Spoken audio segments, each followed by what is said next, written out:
There's this sort of clown show that's happening in social media and on television. What is true is that there doesn't seem to be any shame about this among people who used to feel like you had to have some sort of decorum.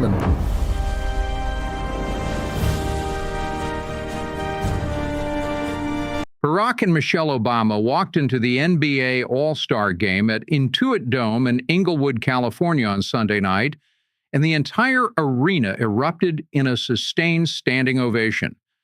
This is the first public appearance by the former president since Donald Trump posted a racist AI-generated video on Truth Social depicting the Obamas as apes, a post that drew bipartisan condemnation before being deleted after 12 hours. The crowd's response was not subtle. It was not polite. It was a full-throated, arena-wide declaration, and every second of it was captured on the Halo board for the country to see. Sitting courtside next to NBA legend Julius Erving, with their daughter Sasha beside them, the Obamas stood and waved as thousands of fans rose from their seats. This was not a rally with a ticketed audience pre-screened for loyalty.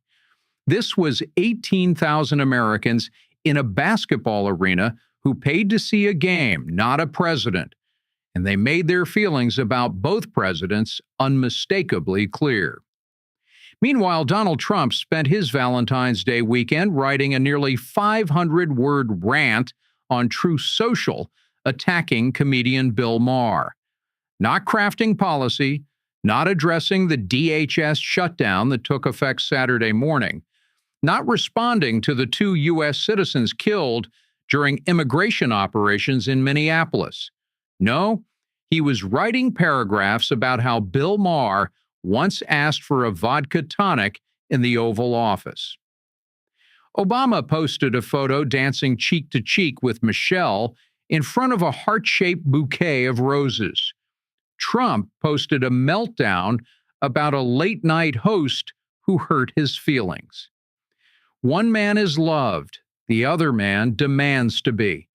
And 17,000 people just showed America the difference in high definition. And it gets better. During the game, a live ball careened out of bounds directly toward the Obamas' courtside seats. Without hesitation, Barack snagged the ball with one hand and shielded Michelle with the other. The broadcast commentators could not contain themselves. One quipped that he is even cool when the ball is coming at him. No other All-Star game in the event's 75-year history can claim a president touched a live ball during play. The man is 64 years old and still has better hands than the current administration has for handling the truth. Then came the halftime interview with Hall of Famer Reggie Miller. Miller asked Obama about his favorite NBA moment from the 90s. Obama, without missing a beat, looked Miller dead in the eye and said he always enjoyed watching Chicago beat Indiana. Miller, of course, played for the Indiana Pacers. The timing, the delivery, the effortless charm. This is what happens when a president possesses a genuine sense of humor that does not require a 500-word Truth Social post explaining why the joke was supposed to be funny. But here is the moment that should keep Donald Trump awake tonight.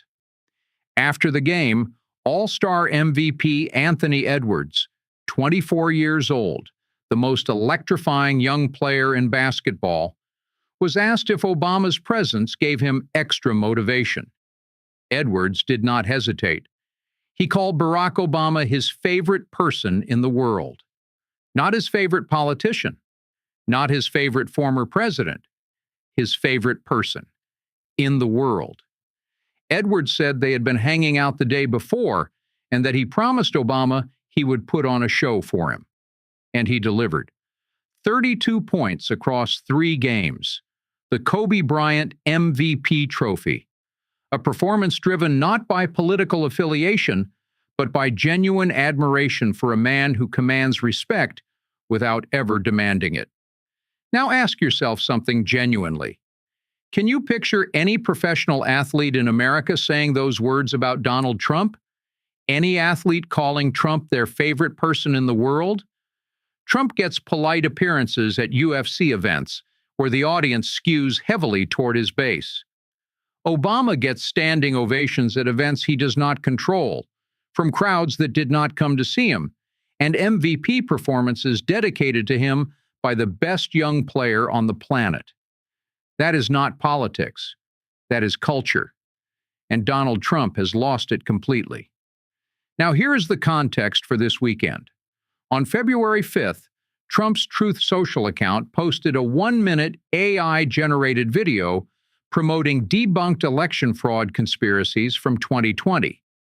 Near the end, for roughly 1 second, the faces of Barack and Michelle Obama, the first black president and first lady in American history, were superimposed onto the bodies of apes. The accompanying song was "The Lion Sleeps Tonight." This was posted during Black History Month.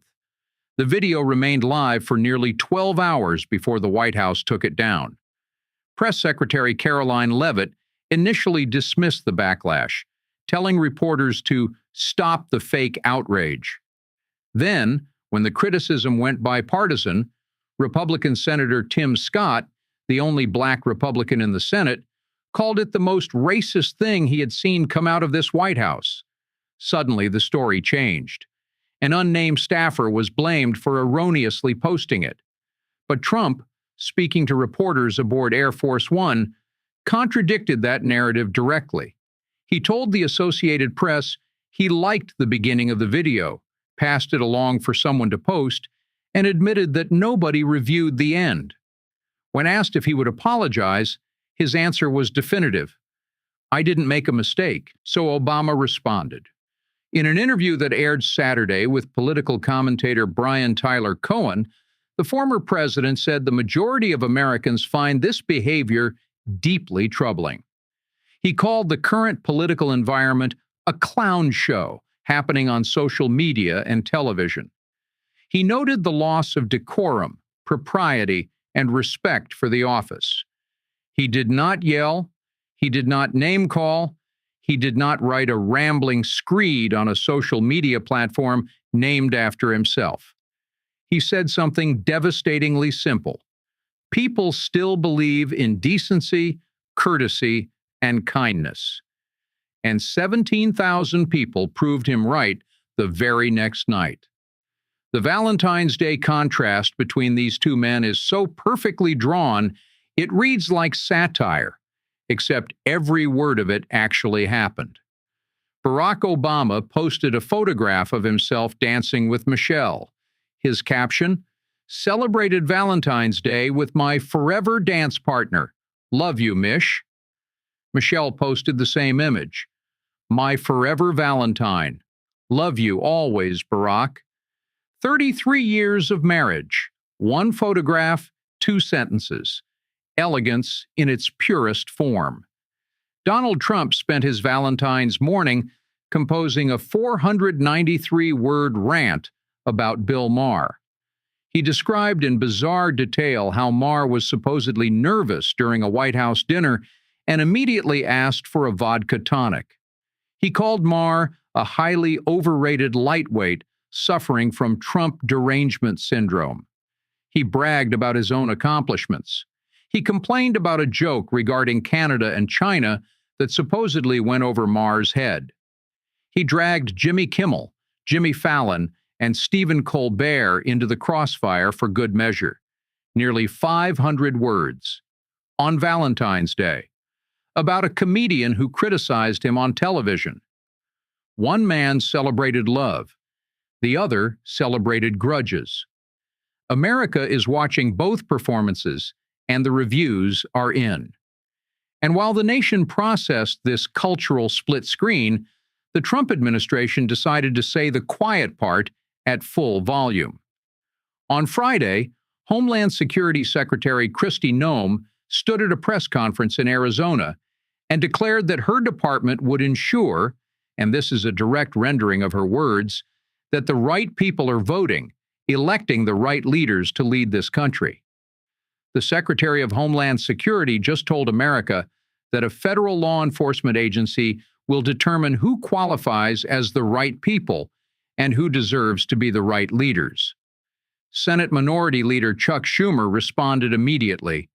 This is Trump's idea of democracy, leaders selecting their voters instead of the other way around. When border czar Tom Homan was asked on CNN's State of the Union what Noam meant by electing the right leaders, he would not even defend his own colleague. He said he did not know what she meant. He said the question should be directed to the secretary, his own administration, his own cabinet member. He would not touch it. Governor Andy Beshear of Kentucky called her statements wild and un-American. Former Obama advisor David Axelrod suggested these comments explain precisely why Noam keeps her job despite the Minneapolis debacle. Because Trump wants someone loyal enough to ensure the right leaders win. Obama also addressed the deaths of two American citizens, Renee Good and Alex Priddy, killed during immigration operations in Minneapolis. He called the Priddy shooting a heartbreaking tragedy and a wake-up call that core values are under assault.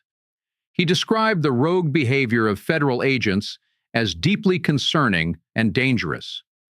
And he pointed to something that should alarm this administration more than any courtroom loss. Citizens are pushing back. Not randomly, systematically, with cameras, with truth, with peaceful protests. That is the real tremor underneath the standing ovation. So here is the state of play after this extraordinary weekend.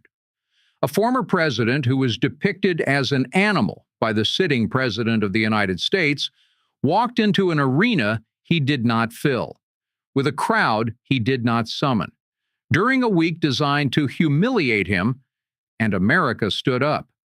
Not because a handler instructed them, not because the tickets were free, not because a campaign orchestrated it.